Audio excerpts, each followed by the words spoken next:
Mira, Ah, listo. Andrés empezó ¿Quién a la grabar. graba? Andrés, ¿Quién está grabando? Andrés la puso a grabar. Listo, Andrés, perfecto. Está bien. Bueno, entonces decíamos, el concepto de resistencia negativa sale del mismo concepto de resistencia, la cual representa la pendiente entre el voltaje y la corriente. Y por lo general, nosotros acostumbramos a manejar una pendiente positiva, así como acá. Listo. En la resistencia, entonces nosotros hablamos de resistencia, no resistencia positiva, sino de resistencia. Y la resistencia es la relación entre el voltaje y la corriente. El concepto de resistencia negativa viene de ese mismo concepto de resistencia, solo que decíamos, la resistencia negativa no es que nosotros agarremos el ohmímetro y nos va a dar menos 5 ohmios, menos 7 ohmios, menos 10 ohmios, no. El concepto de resistencia negativa nos indica que la pendiente entre el voltaje y la corriente nos va a dar una pendiente negativa del concepto de resistencia, es la pendiente pendiente entre el voltaje y la corriente. Entonces, ¿cómo sabemos que esa pendiente es negativa? Pues porque a medida que incrementa la corriente, va a disminuir el voltaje. Aquí estamos mirando la admitancia. Me quedó pegado el puntero. Voy a esperar que grabe.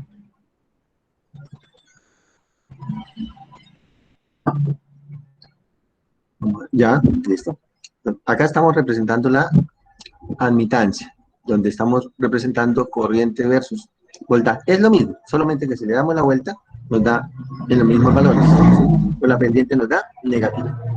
Entonces, si observamos acá, a medida que la corriente crece, el voltaje va a disminuir. Ese sería el concepto de pendiente negativa. Entonces, para ello, este elemento de resistencia negativa, pues, en un principio, tiene una respuesta con pendiente positiva. ¿Sí? A medida que la corriente va creciendo, el voltaje también va creciendo y la pendiente es positiva. Llega un momento en que se alcanza un voltaje umbral. Cuando se alcanza el umbral, viene el efecto de avalancha, una especie de retroalimentación positiva, ¿sí?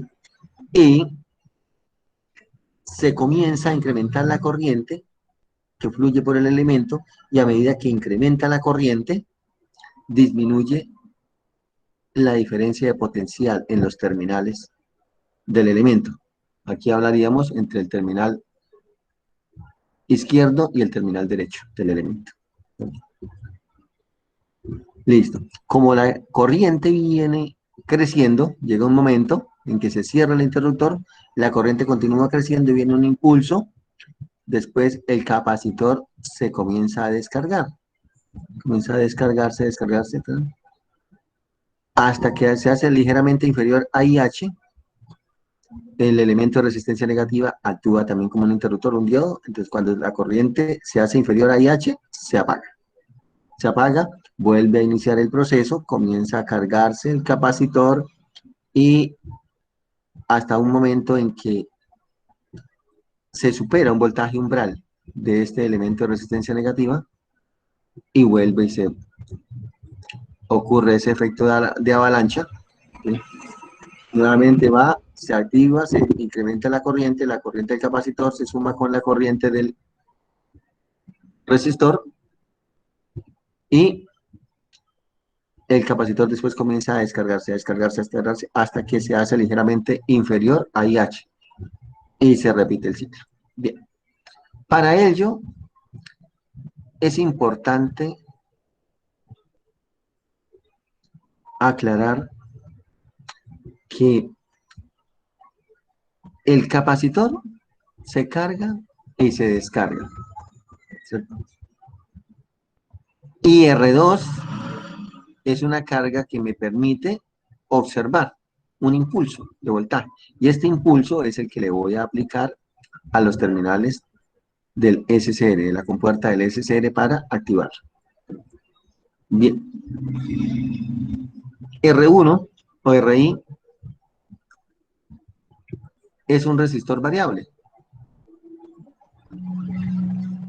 Ese R1 va a oscilar entre un valor máximo y un valor mínimo. El valor máximo es el que me limita la corriente de pico.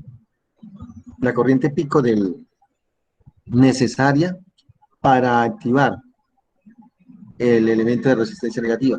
Aquí le llamamos IS.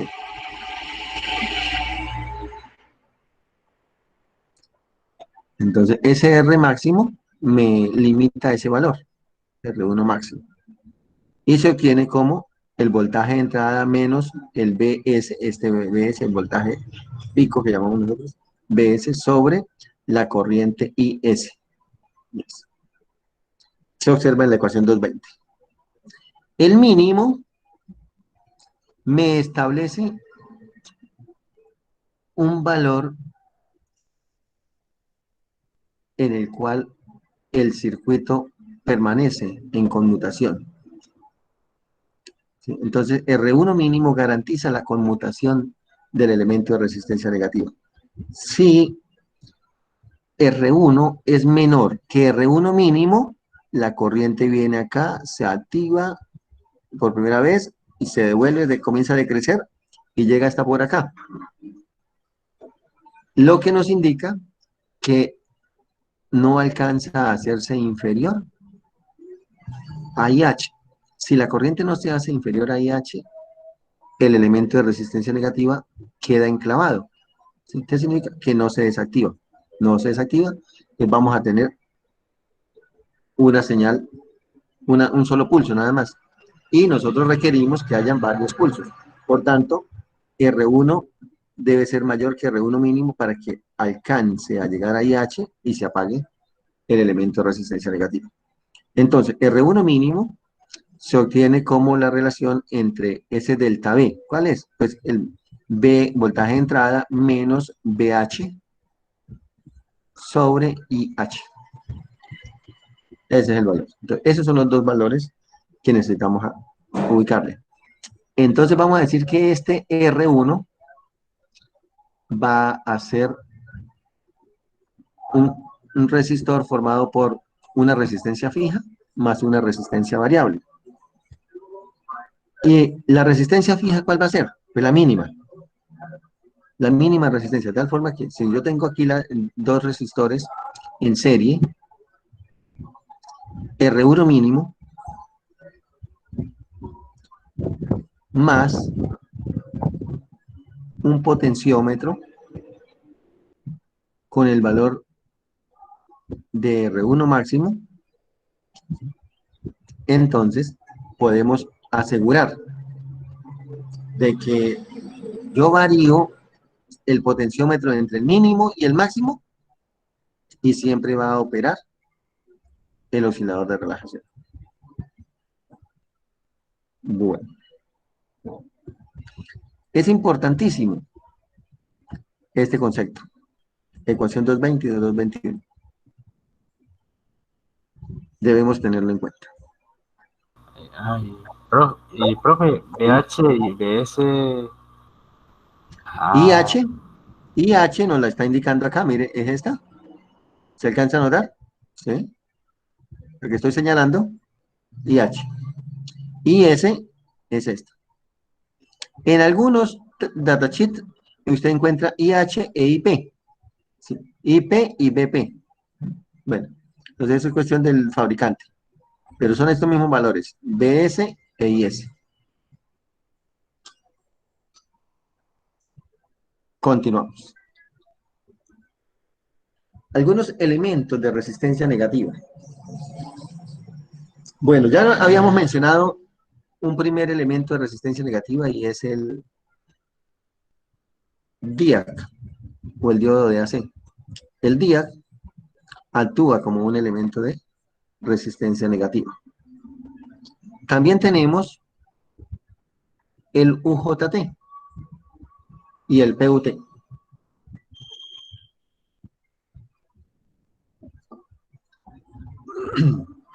El UJT, de sus siglas en inglés, U de uni, J junction, unión, transistor, ¿sí? El transistor mono unión nos dice que es una barra tipo N, de bajo dopaje. Todo esto es una barra tipo N, de bajo dopaje, que presenta tres terminales: base 1, base 2 y emisor.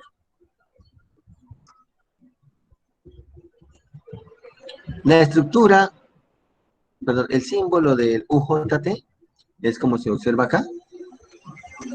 Parece un pez, solo que tenemos una flecha diagonal, curvada en forma diagonal. Entonces tenemos base 1, base 2 y emisor. Cuando se aplica una fuente de voltaje al emisor,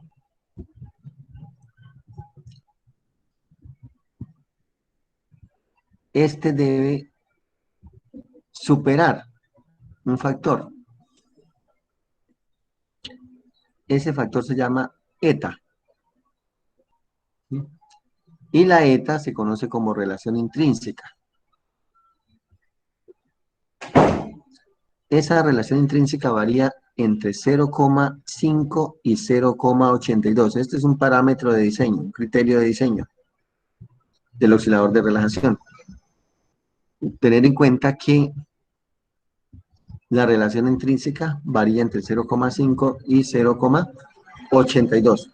En cuanto a los dispositivos UJT, cada fabricante establece ese valor de eta. Para un UJT específico, nos dice el fabricante, eta vale 0,6. Listo, no hay nada que hacer. Ya. Y decíamos, a medida que vamos incrementando el voltaje de emisor, comenzamos desde 0, comenzamos a subir 0.1 BCC, 0.2 BCC, 0.34, 0.5, ¿sí? Cuando el voltaje del emisor supera ligeramente a eta veces BCC, este señor comienza un proceso de retroalimentación, un efecto de avalancha, proceso de retroalimentación negativa, positiva. Ese efecto de avalancha hace que la resistencia de emisor a base 1 disminuya. Al disminuir la resistencia emisor base 1, va a aumentar la corriente. Al aumentar la corriente, hace que la diferencia de potencial entre emisor y base 2 aumente. Al aumentar la diferencia de potencial entre emisor y base 2, va a incrementar la corriente que viene de base 2 hacia base 1. Al incrementar la corriente de base 2 a base 1, se disminuye la resistencia entre base 2 y emisor, ¿sí? Haciendo que esto se genere una retroalimentación positiva hasta llegar a la saturación. ¿Qué me indica la saturación? La saturación entonces, nos indica que se cierra el interruptor. Entonces, este interruptor se cierra. Tiene un máximo de corriente. Ese sería el efecto. Bien. La gráfica que nos representa la característica voltaje corriente del UJT, la vemos acá en la figura C, donde nos dice que en un principio comenzamos con una pendiente positiva hasta llegar a un máximo, voltaje máximo.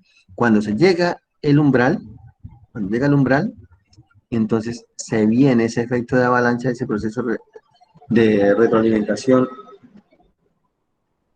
positiva, lo cual me genera una resistencia negativa. Bien. Se viene incrementando la corriente hasta la saturación, ¿sí? Hasta que el interruptor se cierra. Cuando el interruptor se cierra, pues ya entonces vuelve otro proceso.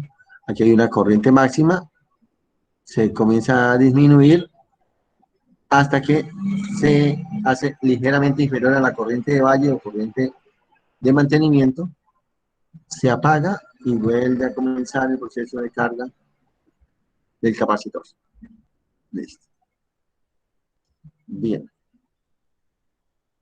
De pronto, en algún circuito nos es más claro este concepto. Veamos a ver si.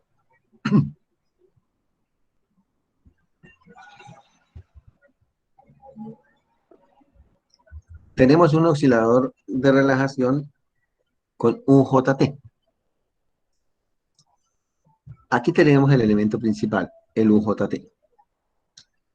El oscilador de relajación decíamos que tiene dos elementos externos, que es esta, la resistencia variable y el capacitor. R1, dijimos, es la carga donde vamos a observar el impulso que me activa el SCR.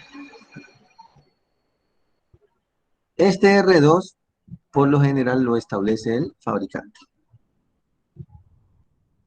Bien. Entonces decíamos que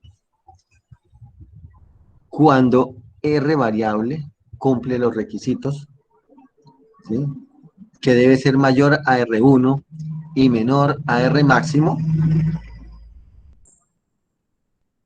entonces el capacitor comienza a cargarse. Cuando el capacitor comienza a cargarse, el voltaje emisor base 1 comienza a crecer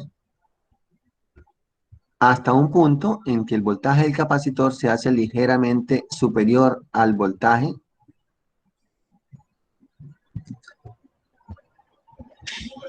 umbral o eta veces BCC, y en ese momento se genera ese proceso de retroalimentación positiva que habíamos explicado anteriormente. Cuando el capacitor está cargado, se va a descargar a través de la resistencia emisor base 1 y de R1. Como R1 es un resistor muy pequeño, de unos 10, máximo 100 ohmios, pues entonces ese tiempo se va a ver muy pequeño. Entonces aquí, durante la carga, un tiempo largo. Aquí se le hizo zoom para observar, ¿sí?, la forma en que se descarga el capacitor. Pero realmente ese delta T, eso casi que baja horizontal, eso casi que es vertical, es casi vertical. Solo que aquí se le hizo un zoom para observar, ¿sí?, lo que es el tiempo de subida y el tiempo de bajada.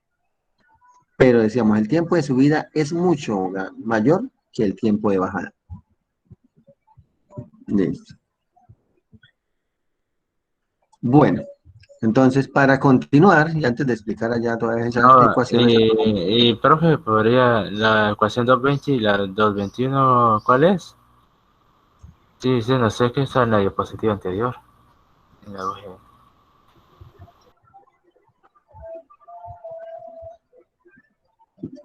esa es la ecuación 220 y la ecuación 221, Ay, donde y nos indica el valor máximo de R1 y el valor mínimo de R1.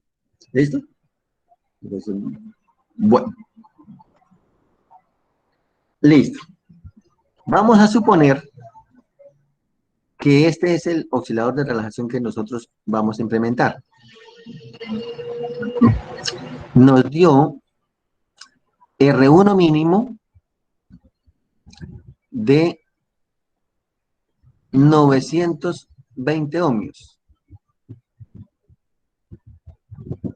y R1 máximo de 120 kiloohmios.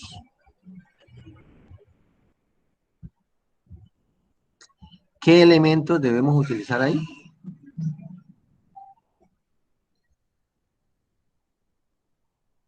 Dijimos que necesitamos utilizar dos elementos. Un elemento fijo y un elemento variable. ¿En Entonces, dónde, profe? ¿En qué parte? acá. Este R está formado por dos elementos en serie, un resistor fijo y un resistor variable. ¿Listo? Teniendo en cuenta que R1 mínimo es 920 ohmios y R1 máximo 120K, ¿qué valores utilizaríamos? ¿O utilizaría usted? Cualquiera. Vamos a ver quién nos responde. Profe, ¿podría repetir la pregunta? No entendí eso de los Sí, 120. señor. ¿No entendió? Profe, pues dice Lo- que debe ser, la resistencia fija tiene que ser un poquito mayor a R1, pues serían, ¿qué? 1000 ohmios. Usted utiliza 1000 ohmios. Siga. Pues es que el primer valor era 900, 900, ¿qué? No le presté mucha atención. 920 ohmios. 120.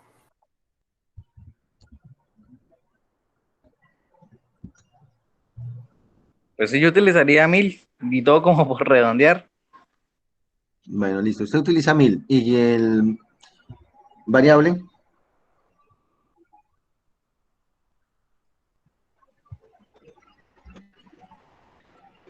Variable tiene que ser,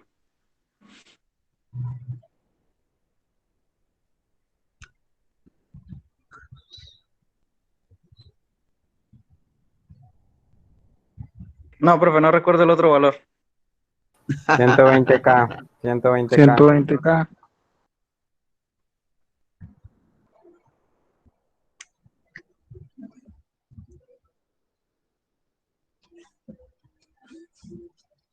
Listo. A ver, ¿quién me da entonces los valores?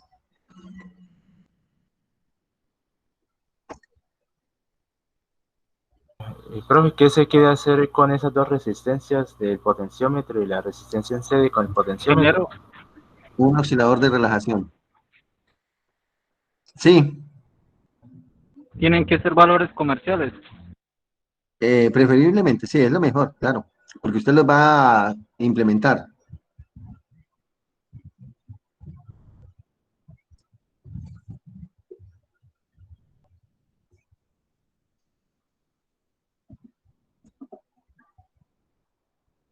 Pero ingeniero, ¿cuál es la salida ahí en ese circuito?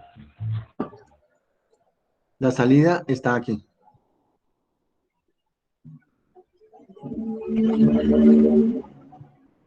Sí se observa, ¿cierto? La alimentación del SCR se da una corriente IGT. Sí, o sea que el FET Sí, señor. debe darle corriente al SCR. Sí, señor.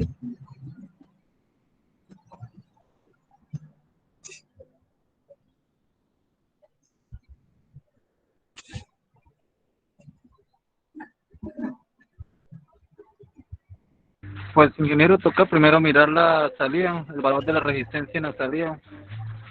Y ahí de Sí. acuerdo a eso, mira las resistencias que toca poner en la entrada.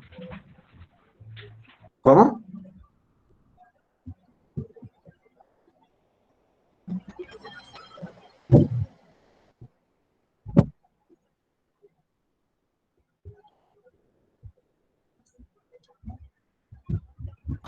O sea, pues sí, primero pues tocaría hacer como un análisis en DC, profe, para poder saber qué es la Sí, corriente que señor. le va a dar el FET.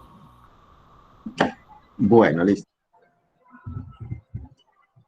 Así como lo dice Ronaldo, el compañero que no me di cuenta quién era el que estaba hablando ahí, no le alcancé a darme cuenta, ¿cierto? Ahí nos dice que debemos hacer un análisis en DC, tener en cuenta las características de salida del SCR y estar pendientes en la clase. Bueno, entonces, básicamente, esa pregunta está para ¿sí? Que no solamente de pronto nos pongamos allá, prendamos el computador, ¿sí? Sí, o el celular, ¿sí? Pongamos música, esperemos que el profesor pase unas diapositivas, termine la clase y nos vamos, ¿sí? No, Tratemos de hacerlo un poquito como que más, y si usted de pronto hay una ecuación que como que no le cuadra, pues sencillamente interrumpa. Venga, profesor, esto no. Y de pronto puede incluso haber algún error, ¿sí?, en alguna ecuación, que a veces los errores se hacen a propósito para ver si ustedes están pendientes de la clase. Bien, entonces, decíamos, el oscilador de relajación para operar, en este momento no nos interesa si se activa o no se activa el SCR. En este momento queremos es activar solamente el oscilador de relajación, que haya un pulso aquí en la salida. Si el pulso tiene la capacidad de activar al SCR o no, más adelante lo tratamos. Por ahora nos interesa que funcione el circuito, que funcione este circuito, el oscilador de relajación. ¿Cierto? Bien, y como decía el compañero anteriormente, ¿sí?, si la resistencia mínima es de 920 ohmios, utilizando valores comerciales, no puede utilizar una de 910 ohmios, que aunque está muy cercana, pero se hace menor, ¿cierto? Entonces corremos el riesgo de que no se active, no se desactive. Debemos utilizar como mínimo una resistencia de 1K. ¿Qué pasa si un estudiante quiere utilizar una resistencia de 2K? ¿Qué opinan ustedes? La resistencia hace la corriente más chiquita Si la y resistencia mínima es de 920 ohmios y uno de sus compañeros quiere utilizar una resistencia de 2K, ¿ustedes qué dirían?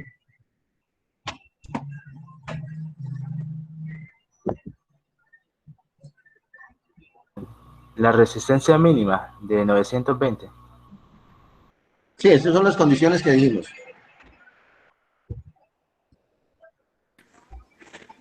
Profe, ahí no demoraría, como decir, el capacitor más en cargarse. Listo, eso es lo que usted le diría a sus compañeros, a su compañero, ¿cierto? Haga que cuenta que está hablando con su compañero, ¿sí? El valor le dio 920 ohmios, ¿sí? R mínimo, y él le puso una de 2K.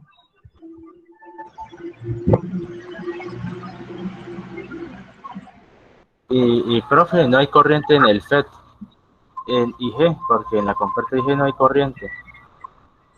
Señor, Los, no habría corriente en el FET, en la compuerta G, pero sí habría voltaje, se tendría que hacer Ingeniero, como un divisor ahí de no tensión. quedaría, como usted dice, enclavado o sea, quedaría activado el pulso. Ingeniero, como sí, dice el compañero Wilder, sí, que aumentaría el tiempo de respuesta, sí, sí. porque el capacitor se demora más en cargar. El capacitor se va a demorar más en cargar. Listo. ¿Qué más?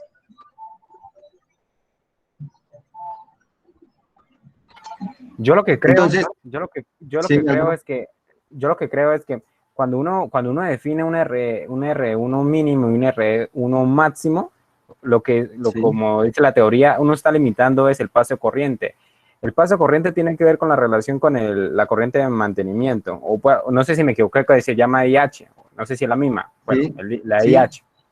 Usted explicaba de que si estaba ligeramente, si estaba un poco por encima, por ahí un compañero lo mencionó era que él no se, solo había un pulso, o sea, solo había un pulso, o sea, solo enviaba un pulso y lo que necesitaba era que enviara varios pulsos. Entonces, como está limitando, si está limitando o está cambiando la corriente mínima que le va a enviar, a ver si estoy hablando, sí, la corriente mínima que se va a enviar, pues se va a anclar, fue lo que dijeron, ¿no? Sí. ¿Y usted qué le diría a su compañero? Al que tiene el resistor de 2K.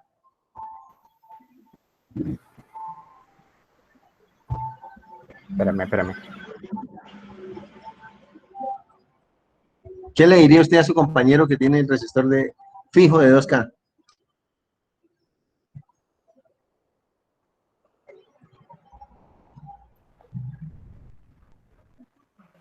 Y, profe, la fuente que Pues que alimenta lo el circuito. cambiara. Anthony, ¿cierto? Cámbielo, ¿cierto, Anthony? ¿Qué pasó, Álvaro? ¿Por qué no lo dijo? Pues sí, porque ya dijo prácticamente todo, pues que lo Sí, cambie para que ¿cierto? así ¿Qué no tiene que sienta hacer? enclavamiento. Cambiar Exacto, el lo que tiene que resistor. decir sería cámbielo, ¿cierto, Álvaro? ¿O no fue eso lo que quiso decir? Es que quiero escuchar a Álvaro, que dio el argumento. Sí, él dijo todo el argumento. Álvaro, ¿qué dice? Es que yo lo vi fue en la gráfica, pero por eso, ¿por qué no pone la gráfica? Donde La están gráfica que tuvo.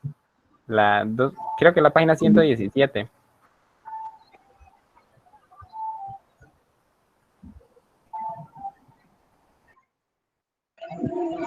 ¿Sí? ¿Se está ubicando? ¿Sí se está presentando la diapositiva ahí? Sí, Sí, señor. ingeniero. Espántalo.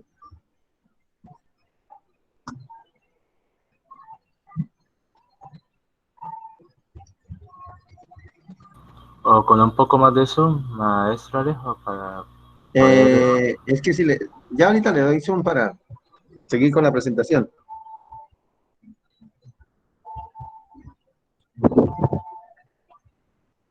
Si damos zoom, creo que se sale.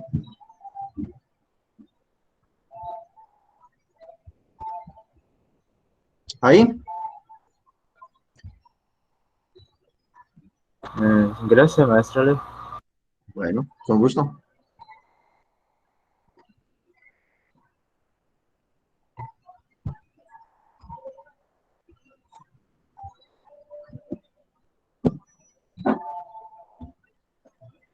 ¿Se imaginan ustedes que fuera la pregunta del previo?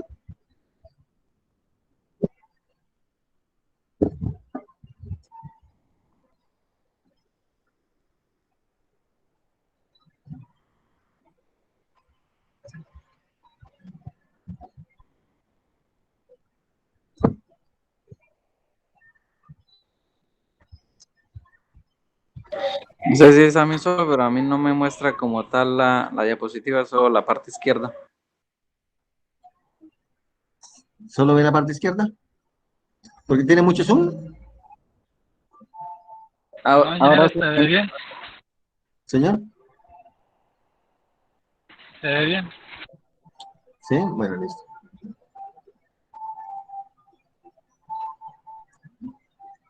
Bueno. Ingeniero, ¿y el BI en esta gráfica dónde está? Jefferson, ¿cómo? El BI en la gráfica. Pues el mismo SC en la Es gráfica posterior. el BCC, ¿cierto? Ese de ahí es BCC, míralo. Ah, sí.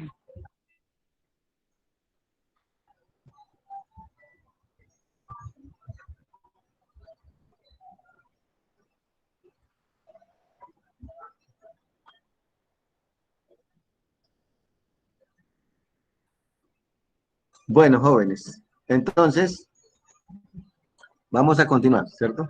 Decíamos, ojo que insisto mucho en la ecuación 220 y la ecuación 221. R1 mínimo, mínimo, ¿qué significa? Que no puede haber un valor más pequeño de la resistencia. 2K es menor o mayor que R1 mínimo. Mayor. ¿Hay algún problema?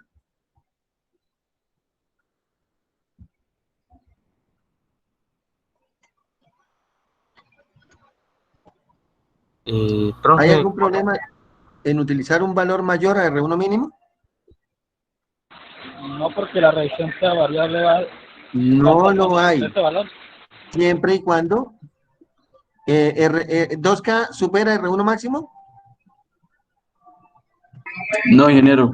Entonces sí se puede utilizar. Entonces, No hay ningún problema. No hay ningún problema. Utilice uno de 10K si quiere, ¿cierto? ¿Cierto? Si usted ve que un compañero tiene uno de 10K, ¿pero por qué 10K? Porque es mayor que R1 mínimo. Nada más. ¿Cierto? Pero no que me vaya a salir con el cuentico de que están utilizando uno de 910 ohmios porque es que está muy cercano a 920. Ojo, esa era la pregunta. Pero también tiene que ser menor que R1 máximo. Menor que R1 máximo, sí señor. Eso es lo único que debe tener en cuenta, ¿cierto? Que no sea menor al mínimo. Si el mínimo es 920, pues lógicamente no va a poder utilizar uno de 910, ¿sí? Pero puede utilizar uno de 5K, uno de 4.7K, uno de, ¿cierto? 7.5K, ¿sí? Y llega y le pregunta, bueno, ¿y usted por qué utiliza una de 7.5K? Porque no tengo más. Listo. Pues sí, que esté en el ¿cierto? rango entre No hay que ningún sea problema. mayor que R1 mínimo y Exacto, menor esa que es la R1 condición, máximo. que sea mayor. ¿Cierto? Ahora vamos para arriba. ¿Cierto? Aquí, se le ocurre que revisa en sus materiales y solo tiene un resistor variable, un potenciómetro de 20K. ¿Será que lo puede usar?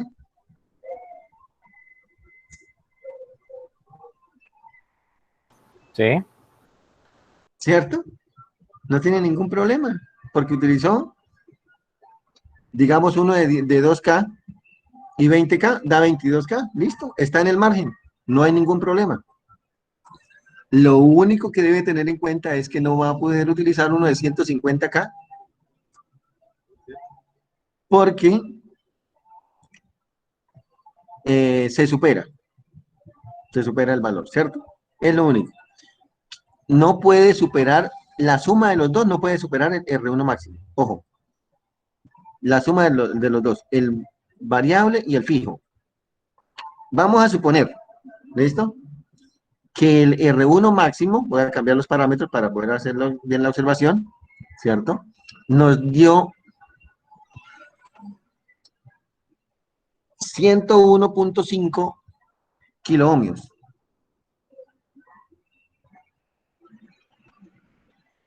R1 máximo nos dio 910 ohmios, 920 ohmios, perdón, mínimo 910 ohmios, el mínimo y el máximo 101.5 kiloohmios. Entonces, si tiene un potenciómetro de 100K, ojo, oigas, solo tiene un potenciómetro de 100K, no puede utilizar el fijo, no puede utilizar el fijo de 2K. En ese sentido, sí, ¿cierto? Porque al sumar 100K más 2K me da 102 kiloohmios, la suma de los dos. Y habría un momento en que de pronto el circuito no se activa. No se activa. Ese sería el problema. No sé si me hice entender ahí con ese. R1 máximo y R1 mínimo.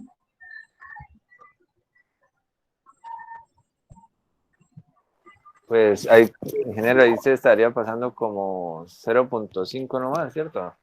Tal No, vez en ese instante, ¿sí? es que ¿No? por eso les decía, si el R1 mínimo es de 920 y usted tiene uno de 910, pues solamente se va a bajar solo 10 ohmios. No, no se puede bajar de 10 ohmios. Ni se puede pasar acá, ni siquiera 100 ohmios. No se puede pasar 100 ohmios, porque es el máximo, es el máximo. ¿Sí? Pues sí, Por porque está debajo diciendo no hay que ningún es problema. 101.5, que no Sí, escuchan bien el valor de R1 101.5. máximo. R1 máximo. Pregunta. Ahí se usa como un potenciómetro de 100K y una resistencia fijo de 1K. Exacto.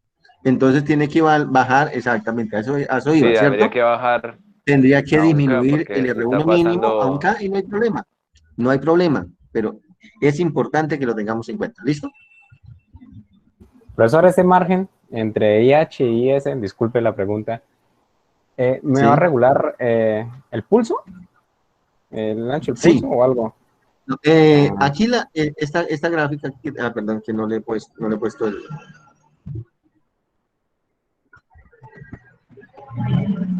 Pero esta gráfica en esta partecita no es lineal. Aquí no es lineal. Digamos, esta IS, vamos a decir que es de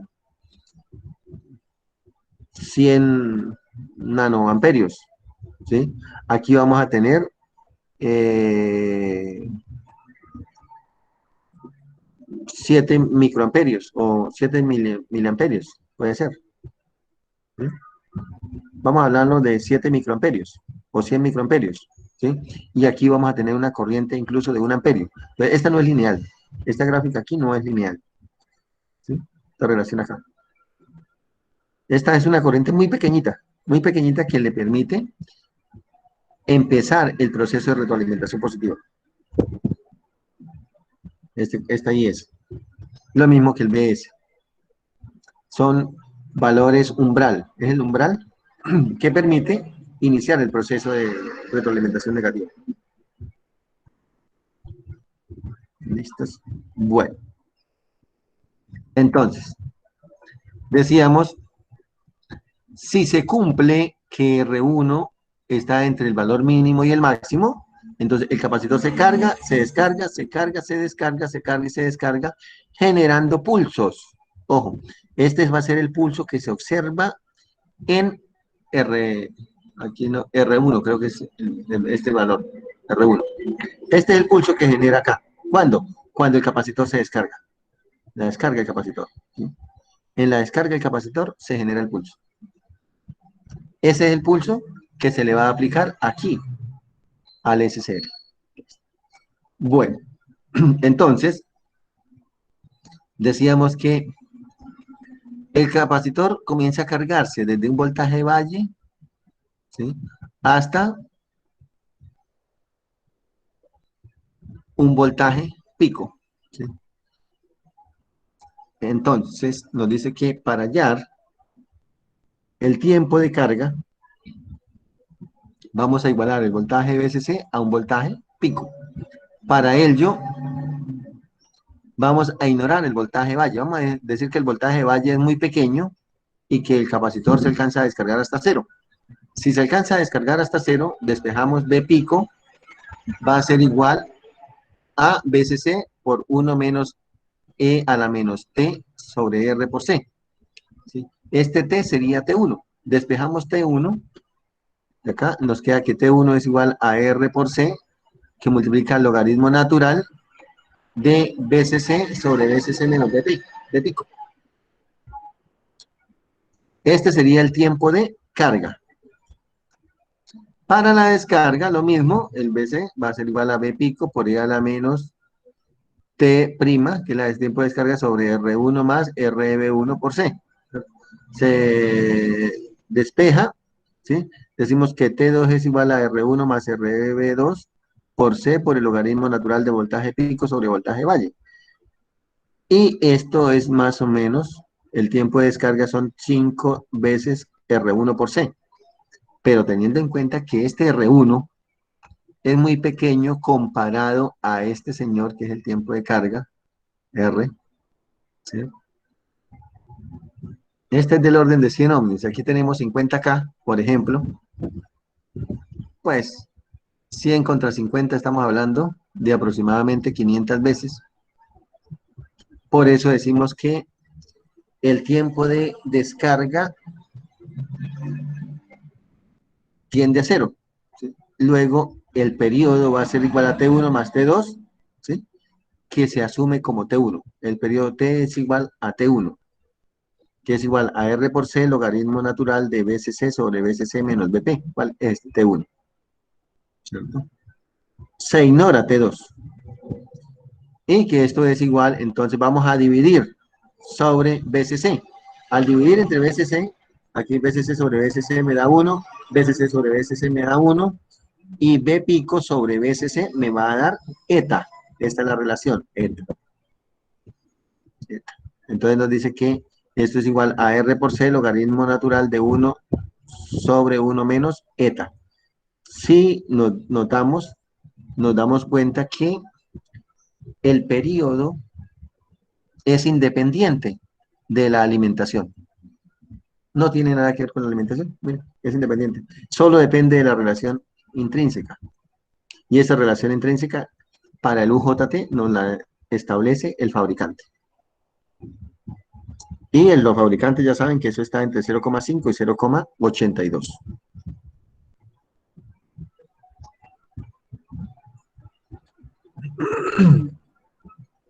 Otro elemento de resistencia negativa es el PUT.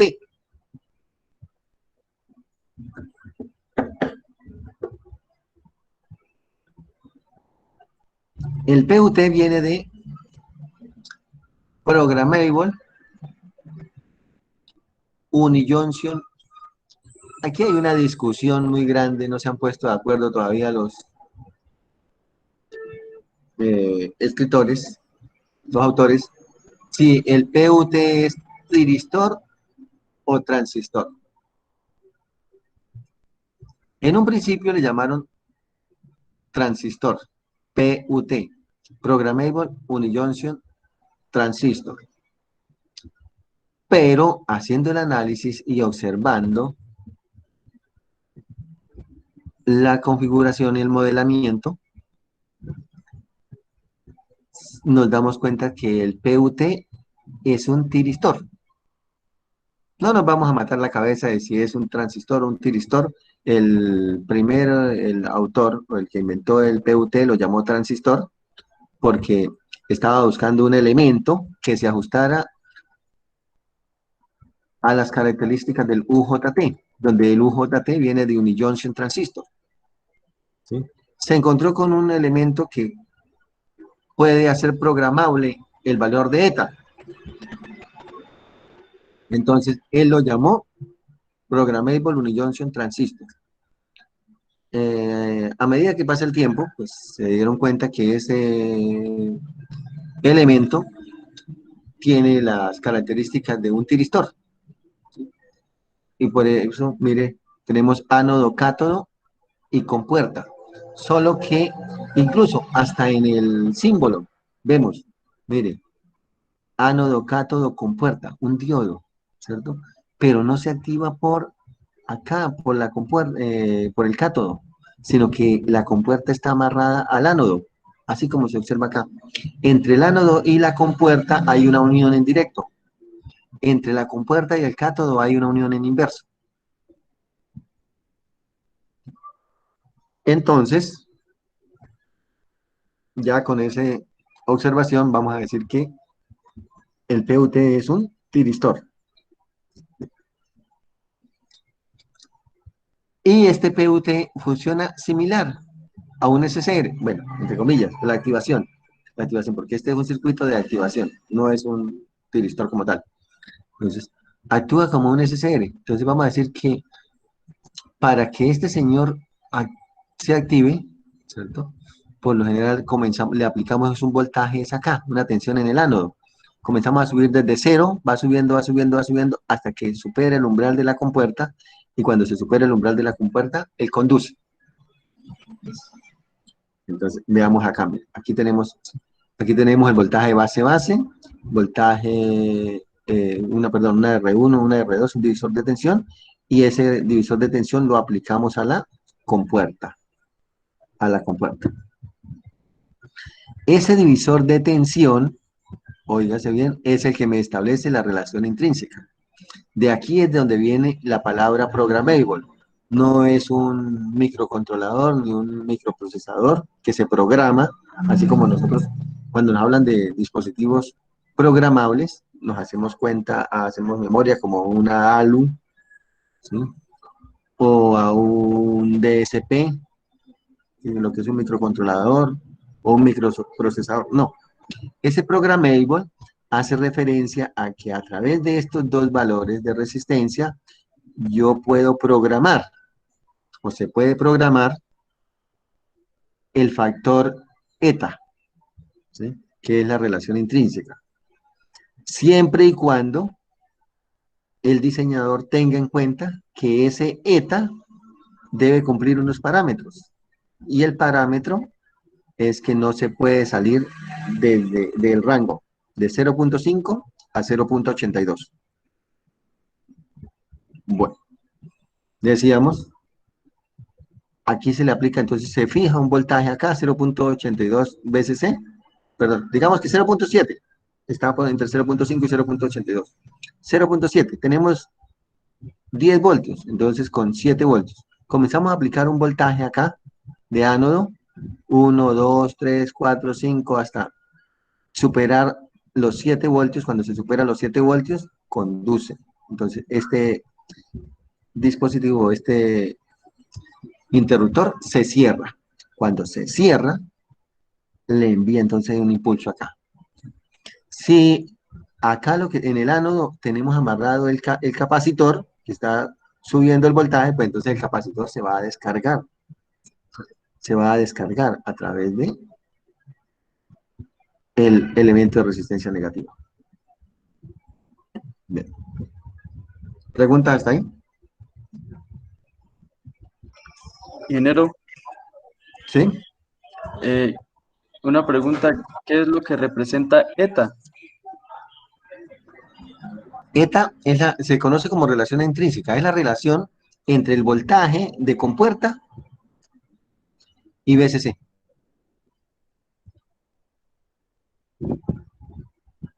Voltaje de compuerta y VCC. En el UJT sería el voltaje de emisor y VCC. Relación entre el voltaje emisor y VCC. ¿Sí? Pero voltaje emisor pico, ¿cierto? Voltaje máximo que puede soportar ese. Por ejemplo, aquí decíamos, ¿sí? ETA sería la relación, esta, el voltaje de compuerta. ¿Cuál es el voltaje de compuerta? Pues el divisor de tensión acá. Decimos R2 sobre R1 más R2. Eso sería ETA.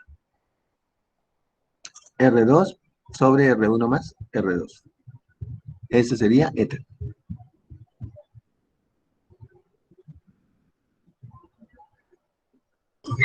Listo, ingeniero. Bien, bueno. Bueno, entonces tenemos un circuito oscilador con PUT. Entonces, aquí tenemos dos tiristores. Aquí tenemos el SCR y el PUT, ¿cierto? Ya creo que ustedes lo logran diferenciar, facilito. El PUT entra por el ánodo. El tiristor, la compuerta está amarrada al cátodo, nada más. Bien. Bueno, entonces tenemos aquí una fuente, BS, ¿cierto? Aquí tenemos RTST. Este es el que me establece la frecuencia de oscilación. Y aquí tenemos RB1 y RB2. Este RB1 y RB2 son los que me establecen la relación intrínseca, ETA. Decimos que ETA va a ser igual a RB2 sobre RB1 más RB2. Aquí tenemos ETA, RB2 sobre RB1 más RB2, que va a ser igual a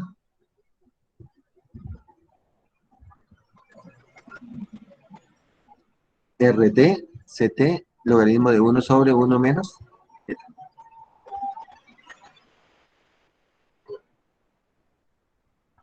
Perdón, aquí hay un error. ETA no está relacionado con esto. Corrijo. ETA no está relacionado con esto. El RTCT, logaritmo de 1 sobre 1 menos ETA, es el periodo. Esta ecuación está mal. Por favor, si la pueden tachar, mucho mejor.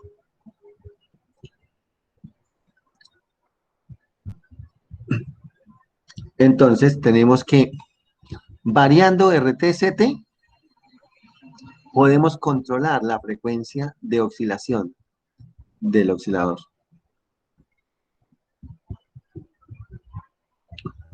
Pero hay un pequeño detalle. Este señor, el SCR, está conectado a una red de corriente alterna que funciona ¿a qué frecuencia? A 60.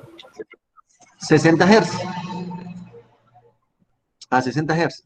Y la frecuencia del oscilador de relajación, ¿no? Puede operar a 10 Hz, a 50 Hz, a 100 Hz, a 200 Hz. Lo único cierto es que usted no va a ser capaz, con seguridad se lo puedo decir, no va a ser capaz de sincronizar RTCT con 60 Hz. Puede hacer que la frecuencia sea 59 Hz, o puede hacer que sea 61 Hz, o 59.5 Hz, 60.5 Hz, pero no va a ser 60 Hz. ¿Sí? Entonces, aquí hay un problema de sincronización en este circuito de disparo. Él funciona. El oscilador, si observamos aquí el oscilador como tal, él funciona y él genera un pulso a una frecuencia determinada. ¿Cuál es la frecuencia? Esta. RTCT logaritmo de 1 sobre 1 menos z.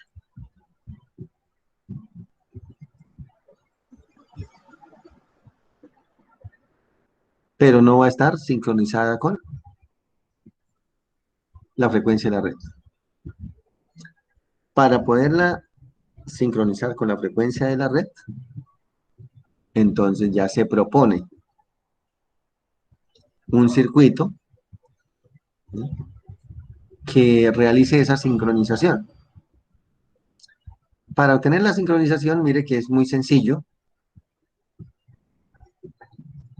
Le ponemos un rectificador de onda completa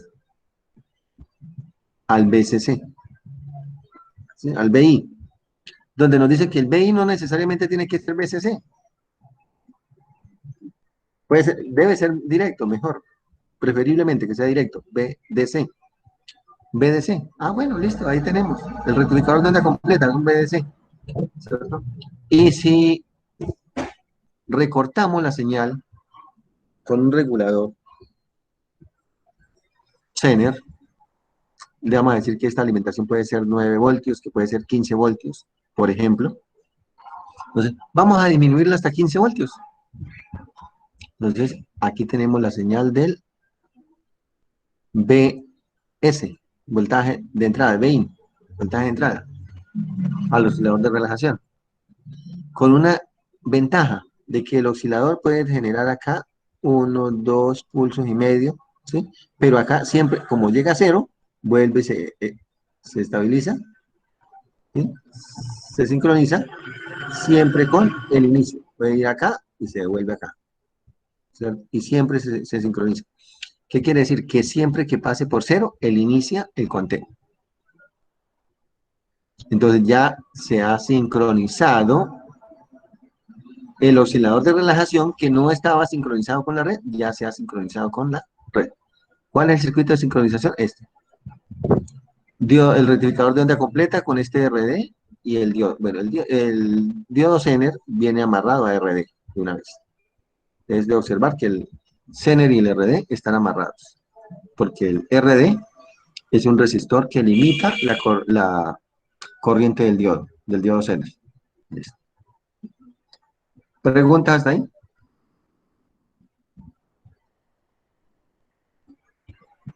El valor del diodo Zener, ingeniero. ¿De qué depende? De pronto acérquese un poquitico más al micrófono, que no le alcance a escuchar. El valor del diodo Zener, ¿de qué depende, ingeniero? ¿El diodo Zener qué? El valor. El valor, no, Sí. el valor que usted consiga. Usted es el que establece. Ese sería la alimentación. Póngale de 9 Profesor, voltios. profesor, una pregunta. No, pues Sí, sí. yo diría, ¿no? Yo ahí no podría poner cualquier diodo, Vale. porque si Sí. bien no recuerdo, este es el PUT, ¿no? El PUT depende, pues hay una relación entre el voltaje pico que le llega al, Sí. llamémoslo así, a la compuerta, y el BCC. En este caso, pues el BCC de ese sería el diodo Zener.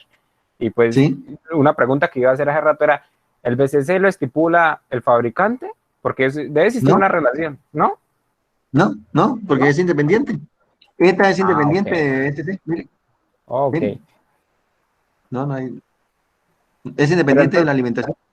ahí lo que yo no capto, profesor, es Sí, yo sé que ETA es independiente y que existe una relación entre el voltaje que le llega al dispositivo para que se active, ¿sí? Sea el PUT Sí. o el GUT, y hay una relación entre el BCC y el que le llega, y que está establecido en 0.5 y 0.82, pero si me dice que es independiente, o sea, entonces el dispositivo, ¿en qué margen de alimentación trabaja? O Ah, sea, sí. ¿en cualquiera? Es un dispositivo de control por debajo de los 30 voltios. Ah, ok. Sí, ya le entendí la pregunta, sí. Sí, pero el fabricante lo establece, el voltaje de alimentación máximo. Eso es lo que Listo. estaba preguntando, profesor, Sí, porque sí, si qué él pena. Sí, establece, no, no le había entendido la pregunta. si Sí, él señor. establece un Sí, ya. voltaje, pues uno hay que Claro. definir un diodo que no sobrepase eso. Exacto, sí. Sí, señor. Bien. Bueno, entonces ya se ha sincronizado, ya solamente lo que nos queda es, vamos entonces a montar un circuito, ¿cierto? Porque aquí ya este circuito, este es el oscilador de relajación. Ahora nos queda la tarea de conectarlo a un circuito de potencia. Porque mire que aquí atrás nos muestra tan sencillo, ¿cierto? Pero cuando tenemos uno solo, ¿cierto? Un solo SCR. Bien, veamos a ver. Por ejemplo, aquí tenemos un rectificador de media onda. Si es un rectificador de media onda, pues lo conectamos, se conecta directo.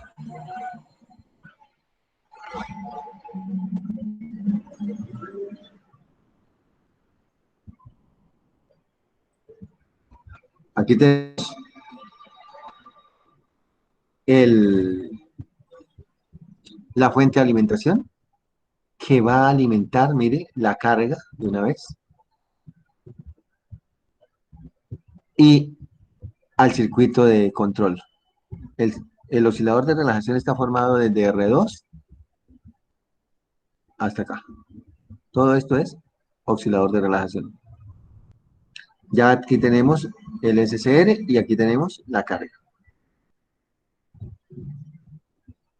Si nosotros observamos, mire que teníamos, no necesitamos un rectificador de onda completa. ¿Por qué? Aquí tenemos un rectificador de media onda, es lo que tenemos, ¿cierto? Pues si tenemos un rectificador de media onda y que le envíe pulsos cada 16 milisegundos, cada periodo, pues con un rectificador de media onda es suficiente. Este diodo Zener cumple dos funciones. Una, regular el voltaje durante el semiperiodo positivo. Y segunda, rectificar el semiperiodo negativo. ¿Qué significa? Durante el semiperiodo negativo, ojo, el, Él debe conducir. el diodo Zener conduce. Conduce. Entonces aquí esto es un 0 voltios. Acá. O sea que todo el voltaje va a caer sobre esta resistencia. Sobre R5, R2. Sobre R2 más R1. Pero es que esta RL es muy pequeña comparada con R2. Entonces va a caer sobre R2. Mientras que durante el semiperiodo positivo, el diodo regula, ¿sí? Aquí entran 170 y aquí caen 15 voltios. Pues entonces tenemos que quitarle el periodo. Listo. ¿Qué me indica? Que este resistor debe disipar una potencia determinada. ¿Cómo evaluaríamos la potencia de R2?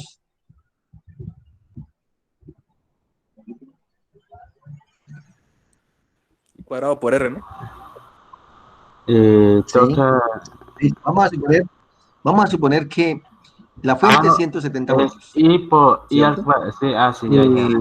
Y que el R2 es 5.8K, que el Zener es un Zener de 15 voltios.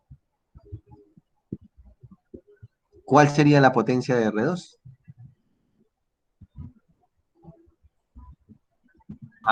Profe, ¿podría repetir? Es que si no alcancé a escuchar. Listo. El voltaje de la fuente es 120 voltios o 170 voltios pico. 170 voltios pico. Voltaje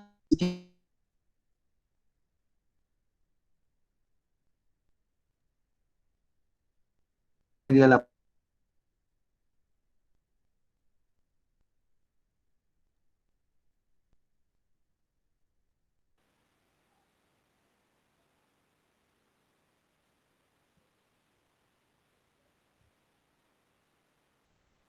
¿Se cayó el internet? Si algo así no, Irge no se le escucha. Como se está escuchando entrecortado. No escucho nada. No, yo no, tampoco. La misma Katy.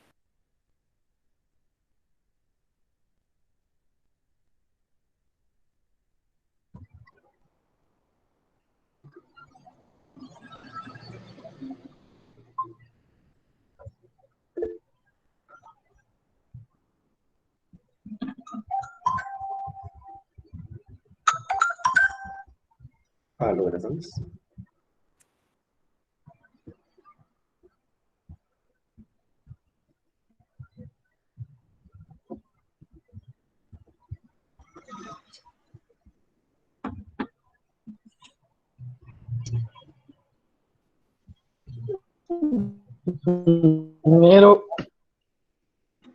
Sí, señor.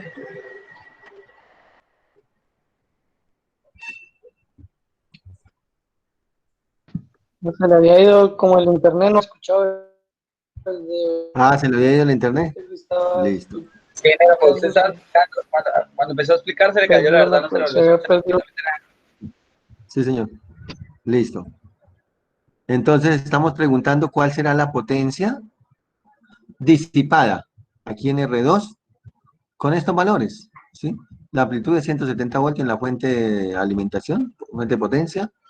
El resistor de 2 es de 5,8 kiloohmios y el Zener es un Zener de 15 voltios, ¿cierto?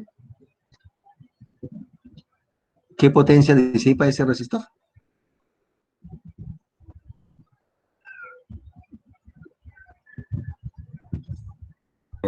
Toca ya las corrientes, profe.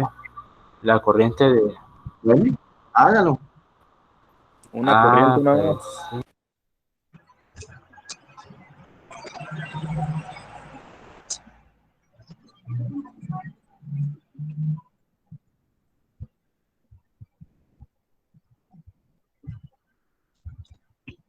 De 1.09 es la corriente que está en serie con la entrada, con el voltaje entrada. ¿Cuánto? 1,09 amperios es la corriente que está en el voltaje de entrada, profe. ¿Podría ser? Léelo al cuadrado y multiplíquelo por 5.8. Entonces, ¿de qué potencia es esa resistencia? R2.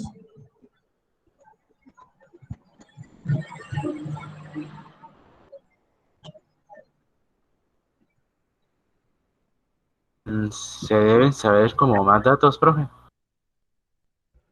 No, no es necesario.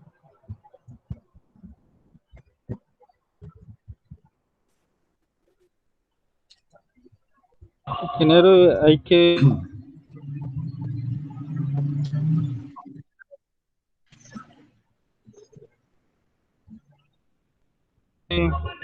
calcularla por el ciclo positivo y por el ciclo negativo.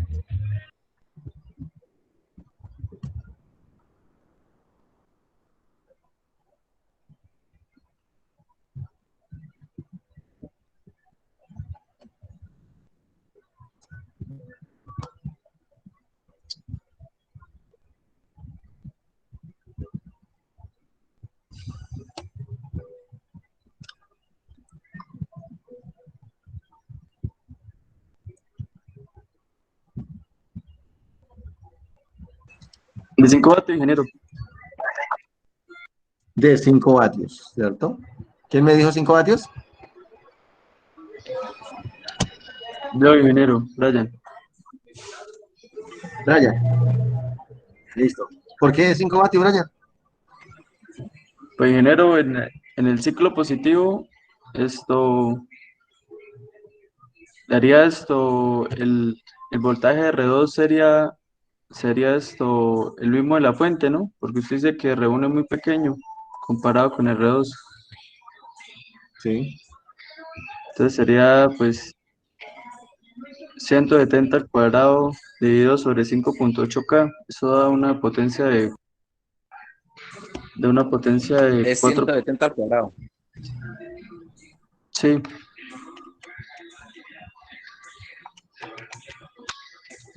de 4.98. Y pues el ciclo negativo da menos porque se tiene que no, ese es para el ciclo negativo, perdón. El ciclo positivo se tiene que restar el voltaje del diodo Zener, ¿no? Sí.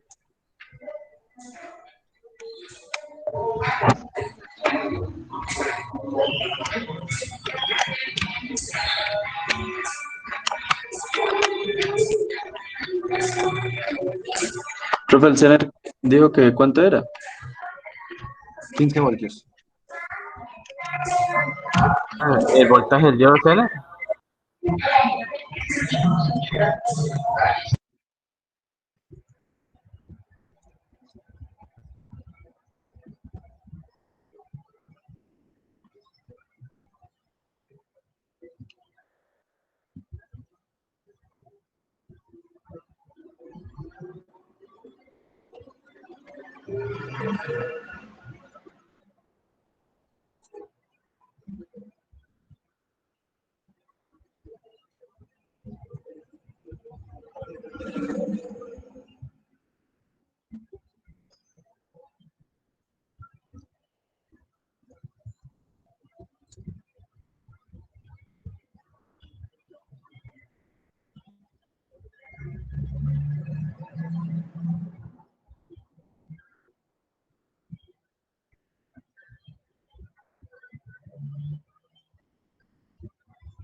Bueno, jóvenes, ¿qué pasa con esos análisis de circuitos?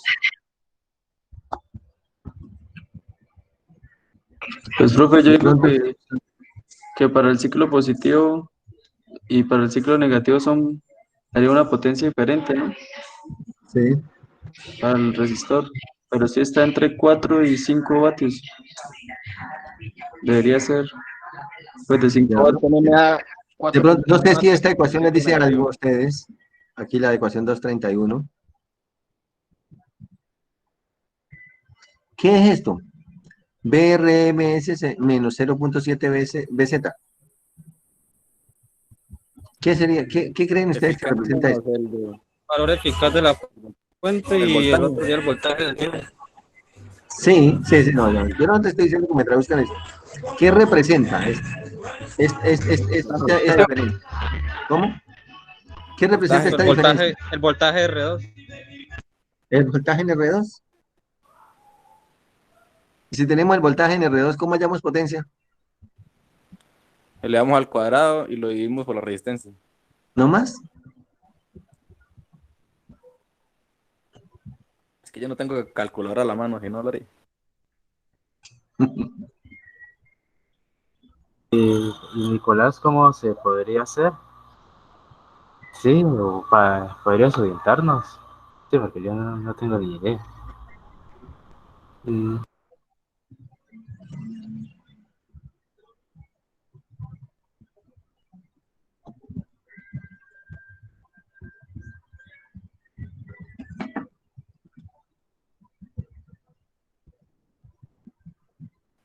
Me le ponga 170 sobre raíz de 2 menos.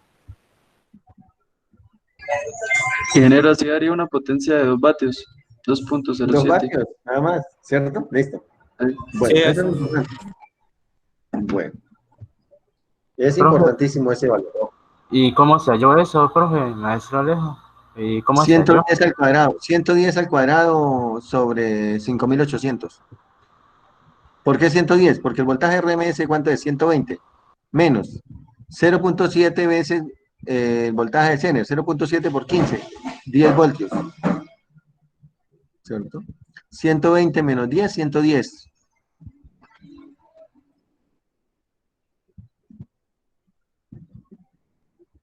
Y se eleva al cuadrado y se divide sobre el valor de la resistencia, 5.800K, 5.800 ohmios. Bueno, listo, ¿cierto? Entonces, decíamos, ya está actuando, pero quise ese paréntesis ahí precisamente porque es que a veces uno ve ese R2, no, vamos a ponerle una resistencia de un cuarto de vatio, ¿no? Vamos a ponerle una resistencia de un octavo de vatio, y se quemó la resistencia. Profesor, ¿por qué se nos está quemando tanto esta resistencia? ¿Tuvo en cuenta la potencia que disipa? No. ¿Cuánto es? ¿Qué potencia está disipando? Verifiquemos. No sé. ¿Cierto? Entonces, ojo, jóvenes, con esos cálculos, ¿cierto? Sobre todo ustedes que ya no están en octavo semestre, están a punto de presentar su proyecto de grado, y en el libro que ustedes van a presentar en el proyecto de grado, tienen que justificar el uso de cada elemento, ¿cierto? Justificar el uso de cada elemento. Porque si usted utiliza, por ejemplo, digamos, ¿sí?, una resistencia de 5,8K a un cuarto de vatio, y el profesor, que ya hizo los cálculos y le dio 2 vatios de consumo, le pregunta, Arnoldo, ¿por qué utiliza una resistencia de 5,8K a un cuarto de vatio? No, profesor, porque es que esos son los valores comerciales, ¿cierto? No, pero es que yo quiero saber por qué un cuarto de vatio, ¿no? Porque es que un cuarto de vatio me parece como más bonita que una de un octavo o que una de un vatio, porque es que la de un vatio se ve como muy grande. Tienen que justificar, ¿cierto? Y la justificación está en el análisis matemático. Bien, continuamos, decíamos, Más que ya todo sería la que mejor se ajuste y la que la que menos... cumple los requisitos, cumple los requerimientos de potencia, ¿cierto? Entonces, porque si le deja la de un cuarto de vatio, seguro que ahí le van a dar palo, le van a dar garrote a usted, le dan garrote. Tampoco se puede sobredimensionar. No se puede sobredimensionar, exacto. Nada, listo. Eso es. Es importante tener en cuenta esos valores. Bien, entonces, teniendo ya esos valores, ¿sí?, decimos el circuito, el Zener rectifica aquí, regula 15 voltios, el capacitor se carga, ¿sí? Y veamos, ¿cuánto nos da eta aquí para este caso?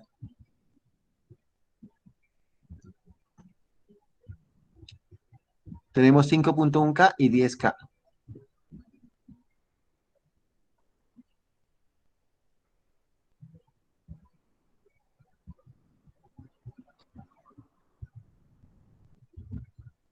¿Cuánto nos da eta?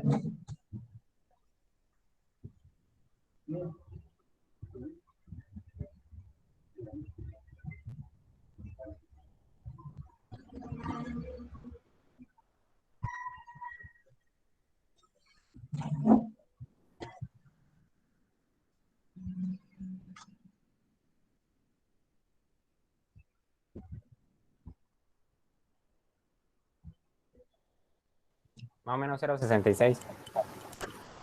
0,66, ¿cierto? 2 tercios. Muy bien. 10 dividido en 15, 0,66 o 2 tercios. Listo. Cumple con los parámetros, está entre 0.5 y 0.8. Entonces decimos, este capacitor se carga ¿hasta cuánto? Hasta 10 voltios. 0.66 por 15 se carga hasta 10 voltios. Cuando llega a 10 voltios, ¿sí?, se activa y envía el pulso. Entonces, al enviar el pulso, él envía este pulso acá. El pulso. ¿Por dónde lo envía? Por este lado, de aquí. Aquí envía el pulso este pulso. Lo envía a la compuerta. Tan pronto llega el pulso, el SCR se cierra. Al cerrarse el SCR, conduce la señal, porque aquí este es un interruptor abierto. Al cerrarse, la señal conduce a través de ¿quién? A través de la carga, esta carga de 100 ohmios. Esta es la señal que vamos a ver en la resistencia de 100 ohmios. Esta señal en la resistencia de 100 ohmios. Listo. Y tenemos un controlador de media onda. Media onda. Listo. ¿Se puede ajustar el ángulo? Sí, claro. ¿Cómo? Con este valor. Mire, para eso está este.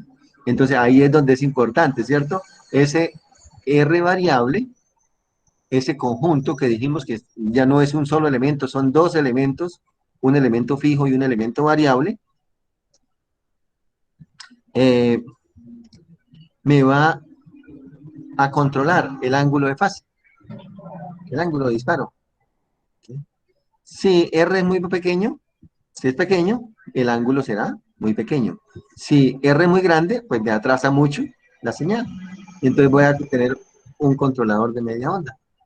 Controlo el semiperiodo positivo. Controlo el semiperiodo positivo. Se puede controlar el semiperiodo positivo. Esta señal. Bueno, continuamos. Ahora nos dicen, bueno, vamos a otras aplicaciones del oscilador con PUT. Tenemos el controlador de onda completa. Antes era un controlador de media onda, ahora de onda completa. Y vean, mire cómo ya se volvió un poquito más interesante el circuito. La necesidad, los requerimientos de la carga del circuito, entonces ya no lo siguen. Veamos. Como es un controlador de onda completa, y vamos a utilizar, ¿qué elemento es este? Un triac. Un triac. Sí, un triac. Conduce semiperiodo positivo y semiperiodo negativo.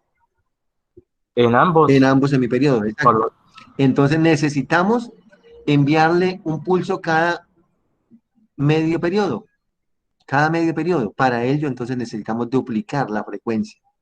Duplicar la frecuencia, ¿cierto? Para duplicar la frecuencia es que utilizamos aquí el rectificador de onda completa. Con el rectificador de onda completa, ¿sí? Ya tenemos, ¿cierto? Y el Zener, tenemos ya el circuito que envía pulsos cada semiperiodo. Entonces, dos veces por el periodo. Vamos. Un pulso durante el semiperiodo positivo y un pulso durante el semiperiodo negativo. Igual, ¿cierto? Como el Zener ya lo habíamos visto, que era una señal, atrás, esta señal, ¿cierto? Durante este semiperiodo envía un pulso. Y durante este otro semiperiodo, este sería, digamos, el semiperiodo positivo, y este semiperiodo negativo, aquí envía un pulso de disparo, y aquí envía otro pulso de disparo. ¿Listo? Ya tenemos los dos pulsos. Pero el inconveniente es que este señor ya no se puede conectar directo a la compuerta.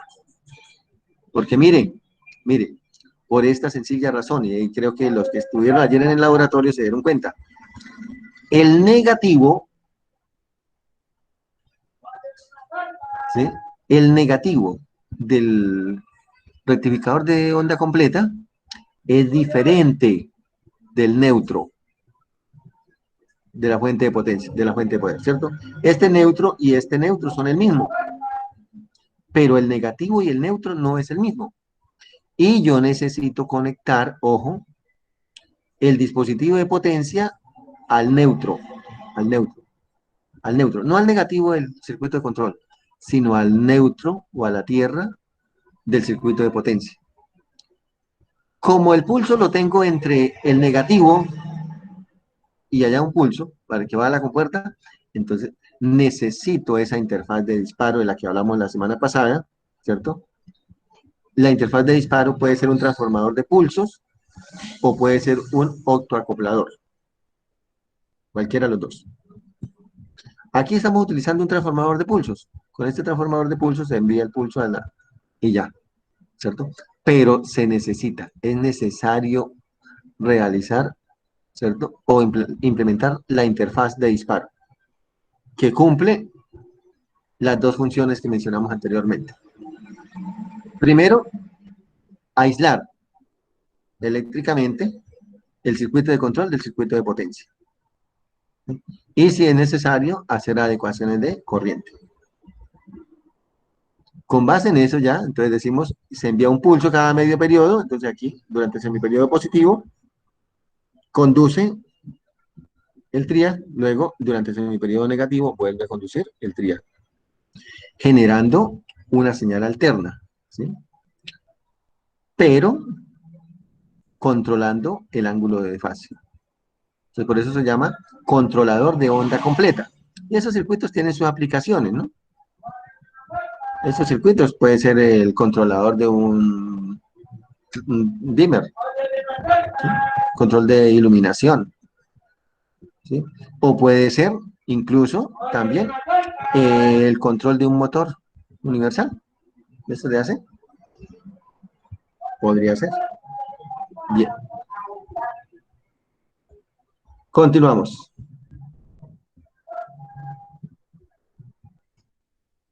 Vamos ahora a hablar del triac. Y profe, cualquier cosa, ¿se pueden revisar esos ejercicios que acabo de decir?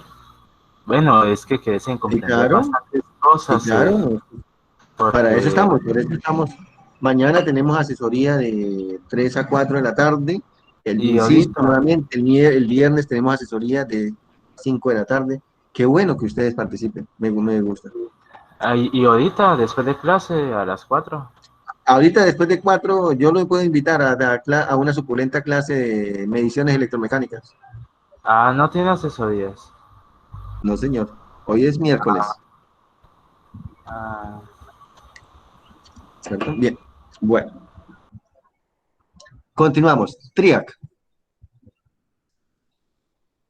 El triac, ya ustedes lo conocen, es un dispositivo también de 4 capas, 3 terminales, pero tiene una característica. Es que el triac en la compuerta IMT1 tiene un diodo bidireccional. ¿Qué significa? Que se puede activar con un voltaje, con una corriente positiva, con una corriente negativa, con un pulso de corriente positivo o negativo. Entonces, no es como el SCR, que usted necesita un pulso de corriente, tiene que ser positivo para poderlo activar. No, él se activa con un pulso de corriente positiva, con un pulso de corriente negativa. De cualquier forma se activa. Lo importante es que haya un pulso de corriente.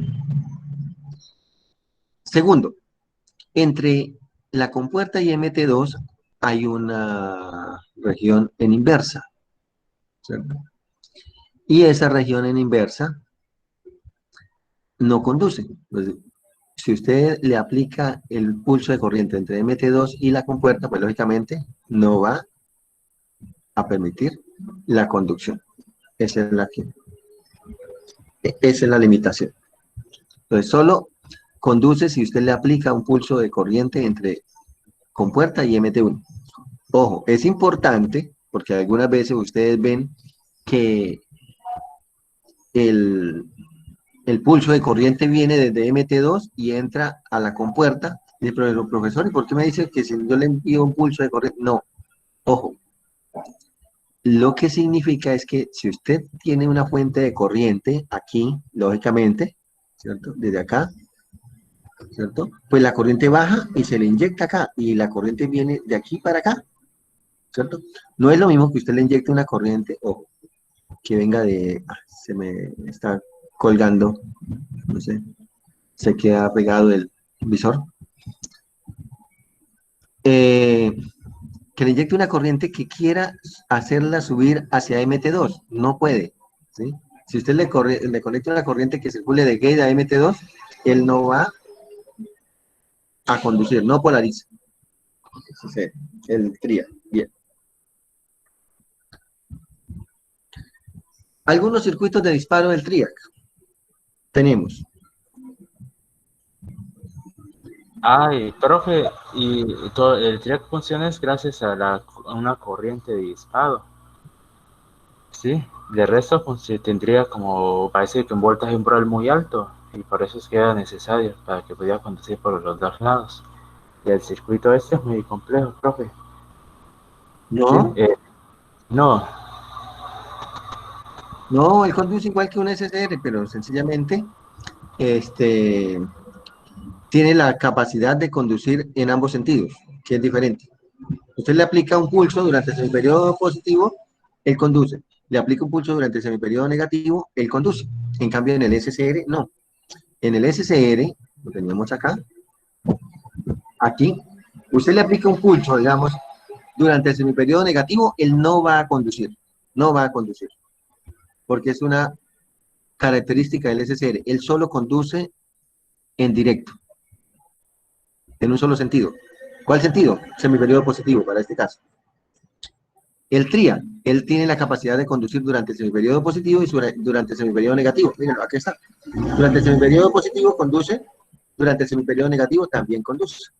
Por eso es que me genera una señal alterna.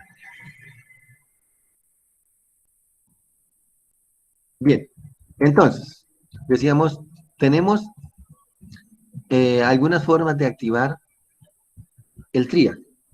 El TRIA lo podemos activar a través de, mire, decíamos, el TIAC. El TIAC es un elemento de resistencia negativa. Mire, aquí está. A través de un elemento de resistencia negativa. Esto nos sirve para activar el TRIAC. Entonces, a través de un DIAC. Entonces, mire, R variable y C. Mire, ese es un oscilador de relajación. Ahí, bien macheteadito, pero sale. Cumple las características, voltaje de alimentación, RT, CT y elemento de resistencia negativa. Bueno. Otra forma de activar el TRIAC con el transformador de pulsos, con un transformador de pulsos. Entonces, mediante un transformador de pulsos, lógicamente, debo insistir, ¿sí?, en que este circuito de control debe estar sincronizado con la red. Debe haber una forma de sincronizarlo con la red, ¿cierto? Aquí en el circuito de control ya está sincronizado con la red. Se aplica el transformador de pulsos, aquí el diodo Zener, el diodo de rueda libre, que para desmagnetizar más rápidamente el núcleo es necesario colocarle un diodo Zener en serie, acá, pero es la representación, ¿sí? El diodo acá.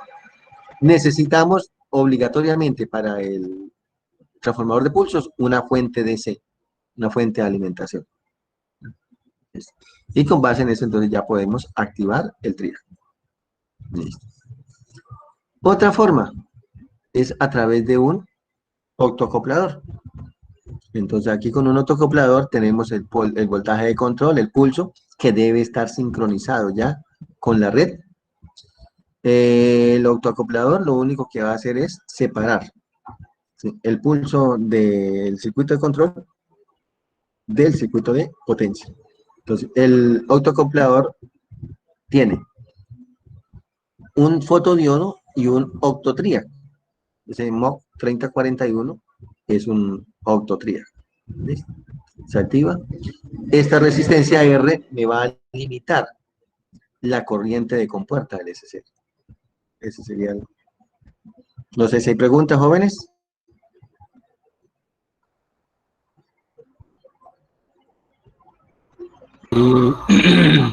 Profe, también, profe, podría hablar un poco sobre, hagamos como el taller que dejó como la vez pasada, el de... Señor.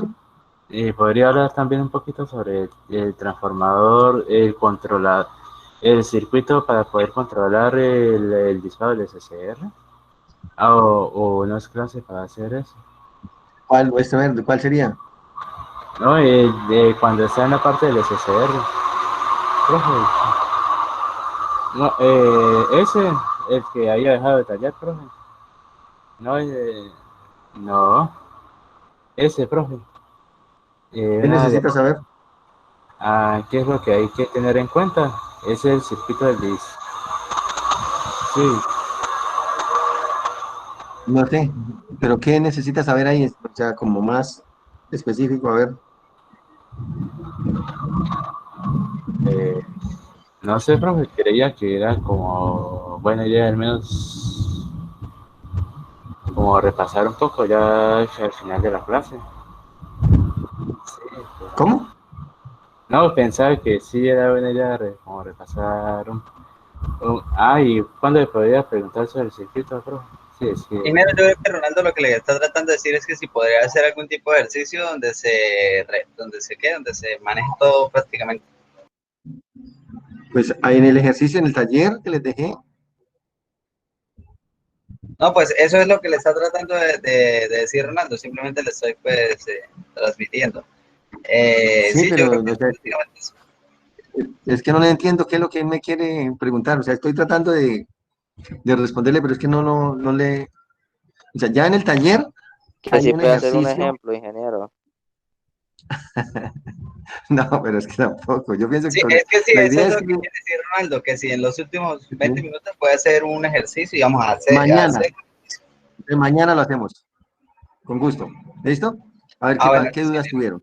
Listo. Entonces, en el taller, primero resolvemos ese taller y luego, entonces, les asigno el taller de mañana. ¿Me parece bien? Listo. Sí, porque el ejercicio es para que ustedes lo hagan. Pero como les digo, no lo vamos a hacer, sí puede ser como ejercicio, ¿sí? Donde ustedes son los que van a trabajar. Entonces yo comienzo a preguntar, hasta que ustedes me dan valores. ¿Listo? Ya. Bueno, jóvenes, entonces nos vemos mañana. Profe, para preguntar sobre la clase de hoy, es que no entendí muy bien sobre no entendí bien lo del SCR. No, sí, lo que acabo de que de lo del ETA y lo del IR mínimo y máxima cuando quiso hacer, entonces hallar el potenciómetro en serie con la resistencia. De eso sí no entendí lo de la clase de hoy. Sí, Que necesita tener la esto. ¿Sí? Bueno, Ronaldo, perfecto. Perfecto. ¿Qué pasa? Nos ubicamos nuevamente en el oscilador de relajación. ¿Sí? En el oscilador de relajación. Sí, señor.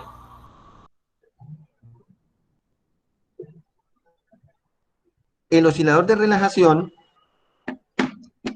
necesita estos tres elementos. Bueno, estos tres elementos, básicamente. Esos tres. ¿Cierto? Esos tres. R1, C y el elemento de resistencia negativa. Este R1 debe cumplir un parámetro, cumplir con un rango. ¿Cuál es el rango? R1 mínimo hasta R1 máximo. No debe ser inferior a R1 mínimo, ni debe ser mayor a R1 máximo.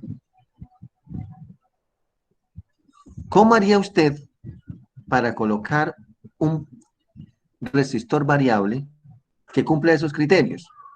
Entonces, si usted coloca un solo resistor, ¿cierto? Usted dice, ponga un potenciómetro, pero es que cuando usted varía el potenciómetro, pues lógicamente por cuestiones de diseño, ¿sí? Ellos varían desde 0 hasta máximo. Si usted solo coloca el potenciómetro, esa R1 va a variar desde 0 hasta el valor máximo. Y entonces no estamos cumpliendo con este criterio, que sea mayor a R1 mínimo.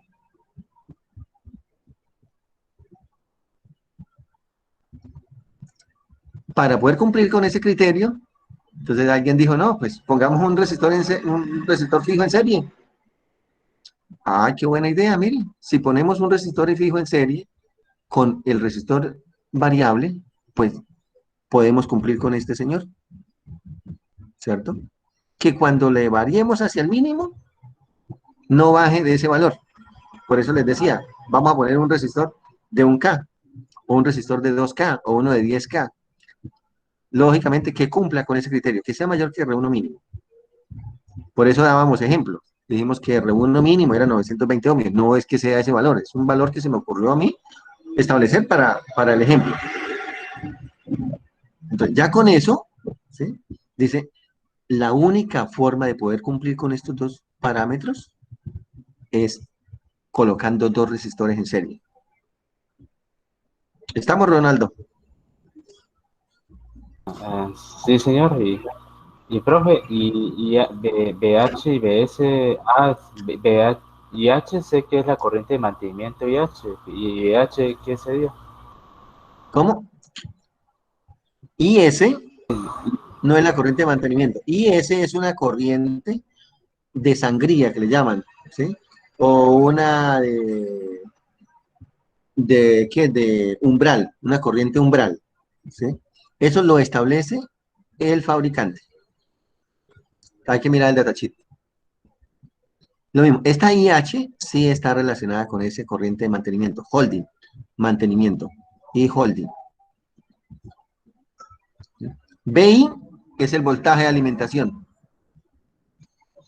BS es el voltaje umbral que hace que se inicie el proceso de retroalimentación positiva. BH es el voltaje, llamémosle ánodo-cátodo, si hablamos del PUT. ¿Sí? El voltaje ánodo-cátodo, cuando está conduciendo. Ya el voltaje que se cierra, del circuito cerrado. Ese es el VH. Por eso es que ese VH normalmente se hace cero. Todo muy pequeñito, 0.7 voltios, 0.3 voltios. Entonces, y si estamos trabajando con 30 voltios, pues, es muy pequeño, se asume como cero. Listo. Bien. ¿Alguna otra pregunta? BH sería el mismo BTR y el SCR, que el voltaje que no se puede BTM. bajar cuando está... BTM. ¿BTN? BTM, sí. BTM. Sí, señor.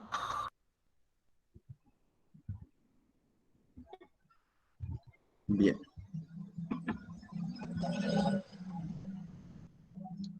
Bueno, jóvenes, entonces los dejo. Yo ahorita tengo clase a las 4 también de mediciones y mañana lean nuevamente si tienen alguna pregunta antes de iniciar la clase, con mucho gusto la aclaramos. Esa es la idea, eso yo, que es muy importante.